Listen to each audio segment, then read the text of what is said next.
Greetings, Hornets, faculty members, and Biden administration. My name is Zachary Bernard. Most of you may know me as Mr. Senior, some as President of Men of Color Alliance, and others as just an RA. But what you may not know is that I am a second-generation immigrant. Growing up in Newcastle, Delaware, with my parents who immigrated from Haiti, gave me a different drive to succeed and want more for myself and my family.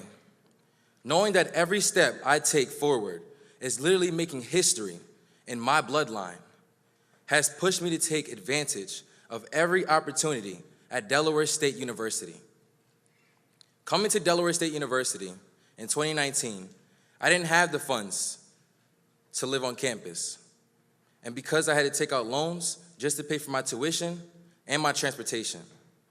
In my junior year, I was given the opportunity to become a resident assistant, which allowed me to live at school and become more involved with campus life.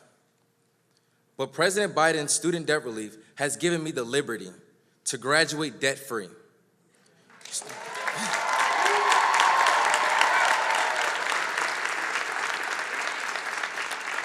Student loan debt relief will impact millions of people just like me. This relief will help my friends who are currently paying their own student bills. So after they walk across the stage, they won't have to continue paying out of pocket and can instead think about starting a business or going straight to grad school or even saving for a house. This relief is breaking barriers in our communities and in our minds about what we can do with our future. I'm grateful, and I know y'all are as well, that President Biden kept his promise to provide student debt relief to the working and middle-class families, and I'm proud to introduce him. Please join me in welcoming to Delaware State University, President Joe Biden.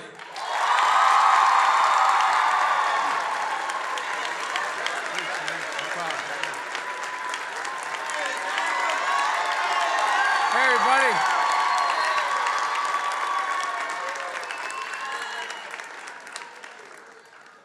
Good to be home. Please, if you have a seat, please take it. Folks, my mother would say, excuse my back. It's impolite to be talking when I have my back to you, but I apologize. I can't do them both. Zach, you and I got through school the same way. I was an RA, a resident advisor, and it helped me get through law school. And I'm glad you were able to benefit from what we're doing. And I want to thank you for that introduction. You're an example of why I'm so optimistic. All of you are so optimistic about the future. You are the most involved. You are the most educated. You are the most engaged. You are the least prejudiced generation in American history. So everybody says, why am I so optimistic? Not a joke. I'm optimistic because of all of you. I really mean it. So thank you for what you're doing, and please get involved. No matter what position you take, get involved. We need you badly. And I didn't even see all the way, I didn't see the bleachers up there. Hey, everybody. Don't jump, don't jump. Now look, by the way, as Tom Carper can tell you, I sort of got my political start at Del State. This is the place we organized for Kent and Sussex County. This is how we got going. That was back in 1871, I think, but a long time ago. Look, but before I begin, there's a lot of people I might be wondering why I'm here at Del State. It's because you're an HBCU and you play an important role in creating opportunity and possibilities all across the country. We're here at Del State because it holds such a special place in my heart. There is no better example of a university that has changed so many lives, as Zach just explained about his.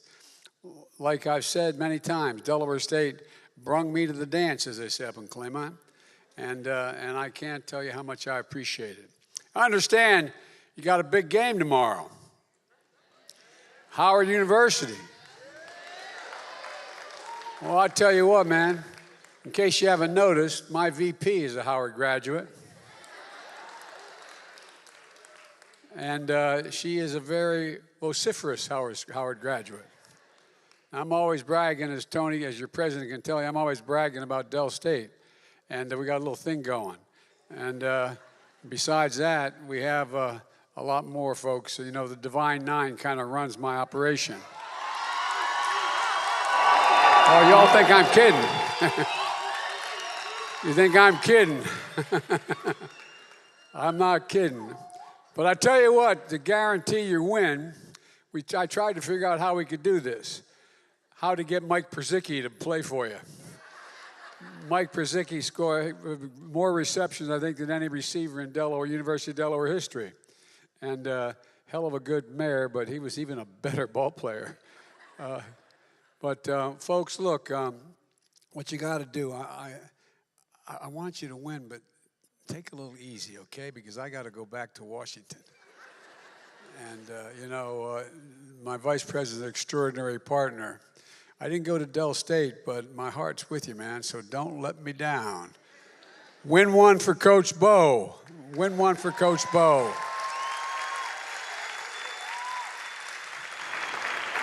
It's great to be with friends. Delaware has a great leadership and one of the most effective congressional delegations in America, and that's not hyperbole. One of the things I love about this team is we have each other's back. Governor John Carney used to actually work for me, and look, he's now the governor. He's more important than anybody, including me, because he has a wife who is an incredible writer. Anyway, and Tommy Carper, one of my best friends from all politics. We've been doing this a long time, Tommy. And Chris Coons, who has a seat I used to hold.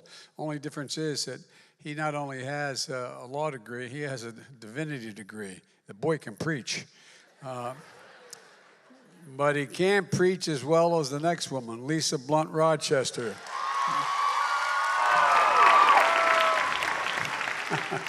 Y'all think I'm kidding. I'm not. You ever hear her? Whoa, whoa, whoa, whoa. They have my back, and I have theirs. And we have a great Attorney General in Kathy Jennings, who worked with my son, Bo. And Lieutenant Governor Bethany Hall is here as well.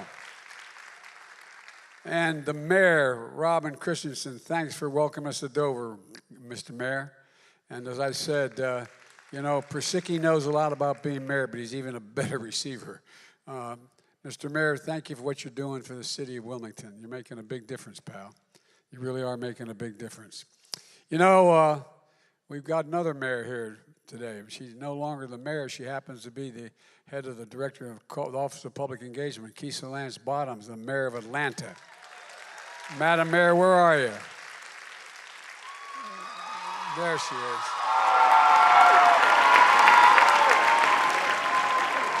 Two things I learned you got to know about Keisha. One, she's smarter than you, and two, she's smarter than me politically as well. That's why I hired her. It's great to have you, and welcome to Del State I've been bragging about. You know, the fact of the matter is that she's also the mayor of Atlanta, but she's a FAMU grad. Tony, you know where the real power is, as I said, in the Divine Nine. And speaking of the president of this great university, this guy used to work for me. Tony worked for me when I was a senator. But then he left because he wanted to become a doctor, a PhD in public policy. But that wasn't good enough. Then he decided he wanted to be president. I got scared as hell he was going to run. But it turned out he wanted to be president of a university. By the way, Tony, I told you a true story. When I left the vice presidency after Bo died, I wasn't going to get involved in politics anymore. So I became a full professor at the University of Pennsylvania.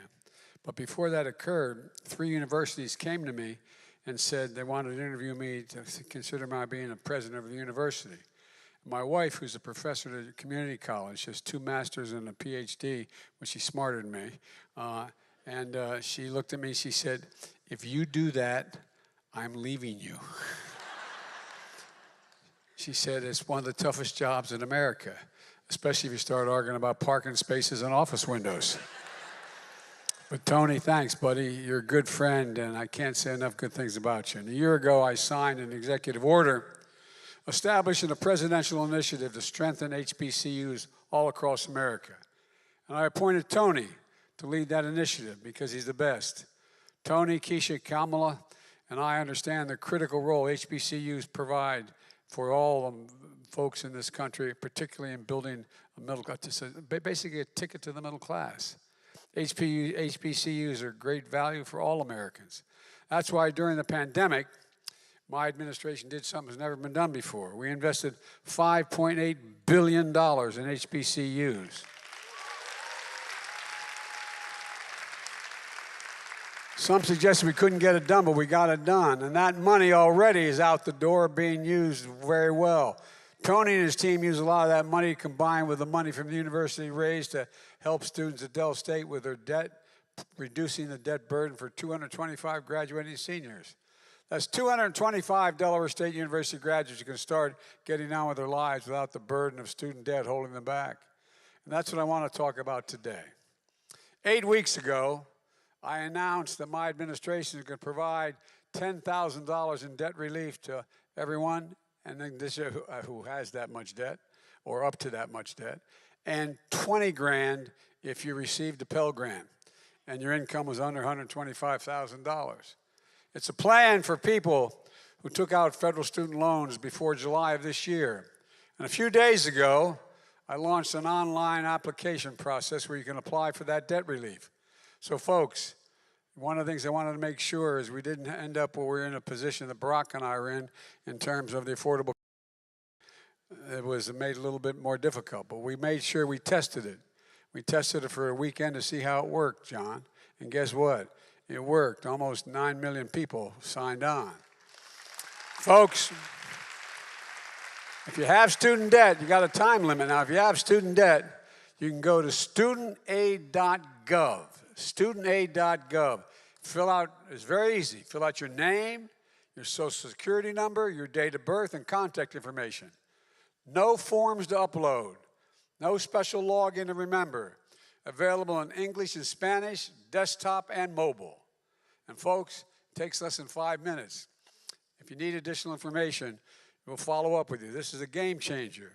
We're hearing from people all over the country. I have over 10,000 students have written me letters so far, literally 10,000 so far.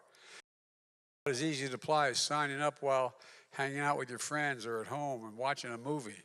The vast majority are applying on their phones. And it's easy, it's just simply, it's easy. Now, in less than a week, just close to 22 million people have already given us information to consider this life-changing relief. My commitment when I ran for President of the United States, that if I was elected, I'd make the government work and deliver for the people. A simple application process keeps that commitment just as I'm keeping my commitment to relieve student debt as borrowers recover from the economic crisis caused by the once-in-a-lifetime pandemic. And the way I think about it, and the way my dad used to talk about this, the way so many at home talk about it around the kitchen table, how much are the monthly bills, and how do you have to pay for those necessities? How much do you have? Is there enough just for a little breathing room, as my dad would say, left over after the end of the month? Our student loan plan lowers costs for Americans as they recover from the pandemic to give everybody a little more breathing room. I want to be clear who's going to benefit most. Working people, middle-class folks, that earn under $125,000, you get up to $10,000 knocked off the debt, and if you earn under $125,000, you receive a Pell Grant, you get a $20,000 knocked off. And in total, more than 40 million Americans stand to benefit from this relief. For borrowers out of school, nearly 90% of the relief are going to go to people making under $75,000 a year. Let me be clear, not a dime will go to the top 5% of incomes, period. It goes to people who really need it. And across America, nearly every Pell Grant recipient comes from a family making under $60,000. 2/3 come from families making under $30,000 a year. Here at Del State, over 75% of the students are Pell Grant recipients. That matters for millions of working and middle-class people. Now let's talk about who's against helping the millions of you who need the help, who want to make sure you have a shot. Republican members of Congress and Republican governors are doing everything they can to deny this relief, even to their own constituents. As soon as I announced my administration's plan on student debt, they started attacking it, saying all kinds of things. Their outrage is wrong and it's hypocritical. But we're not letting them get away with it. They've been fighting us in the courts. But just yesterday, state court and the Supreme Court said, no, we're on Biden's side.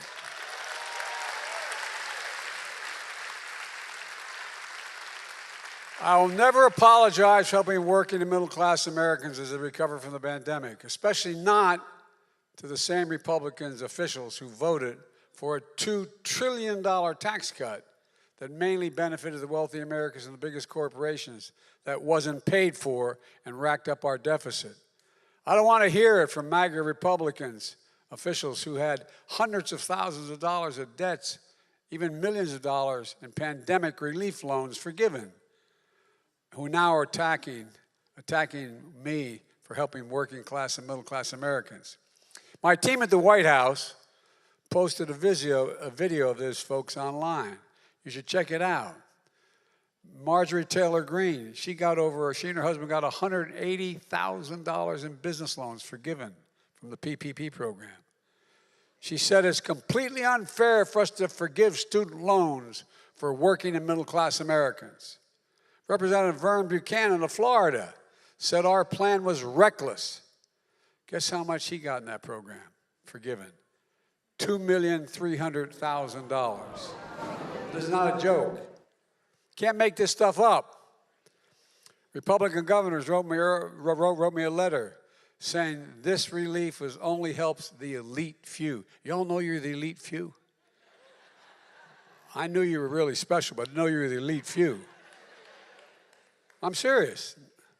Ted Cruz, the great senator from Texas, he said it's for slackers, quote, slackers who don't deserve relief.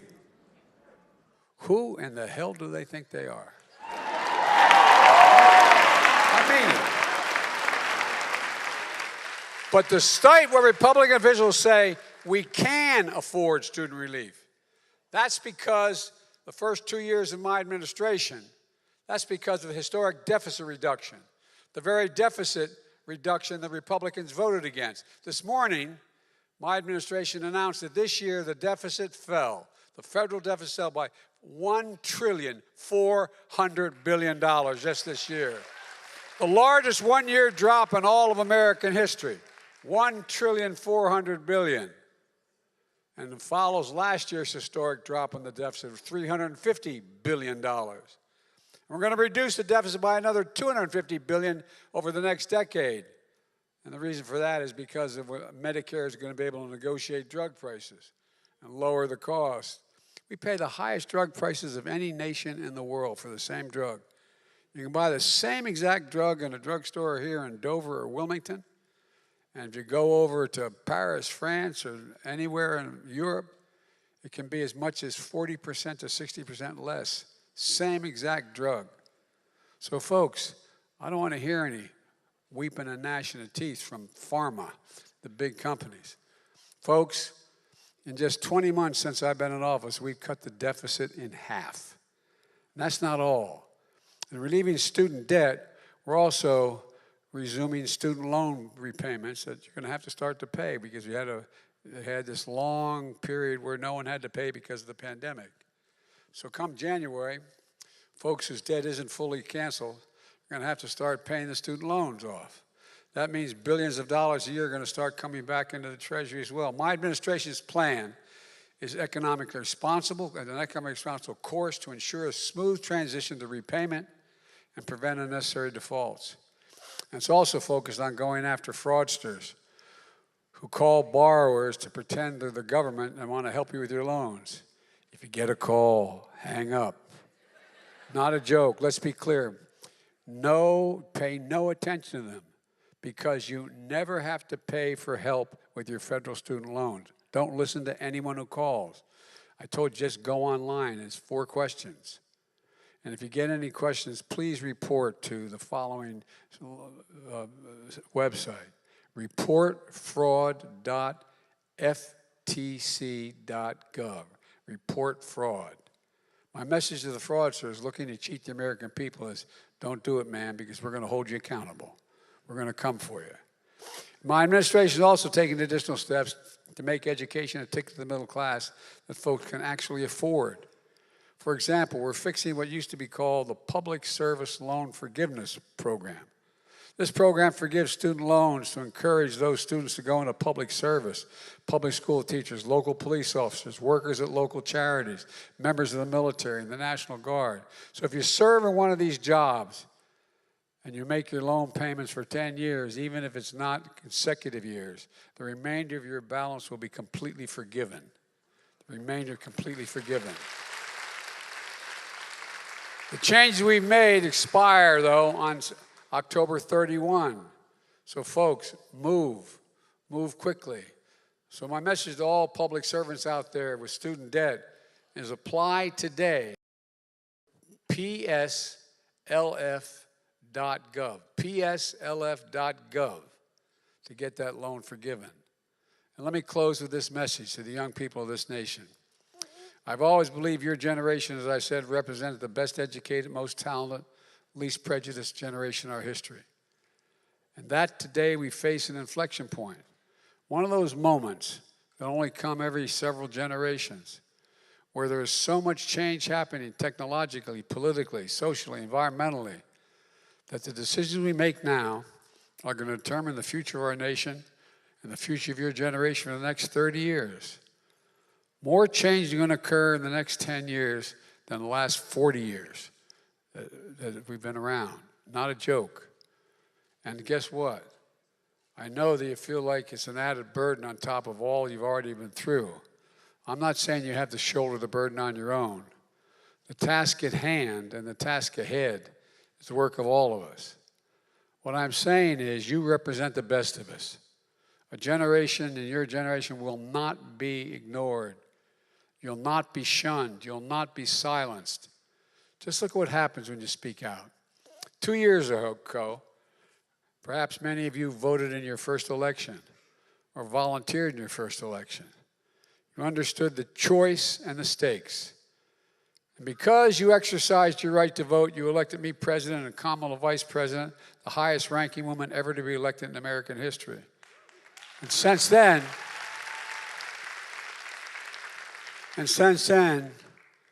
with your help, we've delivered enormous progress for the nation. More people voted in that last election than any time in American history. Most significant gun safety law we passed in 30 years. And by the way, I'm coming back and I'm going to eliminate assault weapons again. I promise. I did it once. The most significant infrastructure law in American history, employing tens of thousands of people with good paying jobs and modernizing our nation in a way it hadn't happened since the Eisenhower's highway bill. The first black woman on the Supreme Court, and she is smart as hell. I made that promise. No, by the way, watch her. Just watch her. Whoa. I've appointed more black women to the appellate courts in the United States than every other president combined in American history. The most significant commitment we've ever made to climate change. It's the ultimate threat to your generation. The ultimate threat. Well, guess what? We have over close to $500 billion to deal with climate change. I'm keeping my promise that no one should be in jail for merely using or possessing marijuana. None.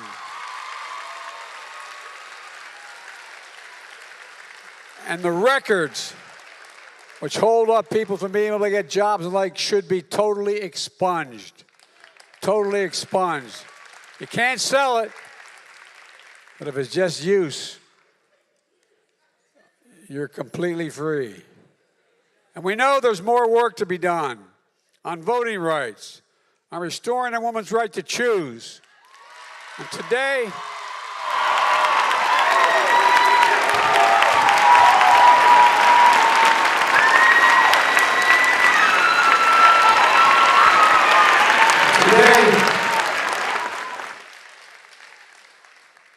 look, my hope is, with the help of our delegation, if we maintain the Senate and pick up a couple senators, we're going to see to it that we completely codify Roe v. Wade in every state. Codify it. A national codification. And today, we're following through on a promise I gave to millions of Americans with student loans, just a little more breathing room. Together, we're making our democracy deliver for the American people. And it strengthens all America. When those who struggle in economic, those from backgrounds like a lot of us, when we do well, the whole country does well. The wealthy do well. Everyone does well. I am so sick and tired of trickle-down economics. I had it up to here. Guess what? When poor folks and middle-class folks make it, the wealthy do very, very well. They're not at all hurt. It's about time.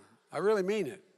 I'm so sick and tired of telling me, trickle down, give the wealthy more tax breaks and everything's going to be fine. Yeah, right. Well, look, folks, let me just say this. God bless you all for all you're doing. I wish you all the very best of luck. And, the bottom line is that we still have, I want you to not forget, we still have number of folks around the country in harm's way in the military. So we always end every time we say grace, we end at my house. God protect our troops. Thank you very, very much.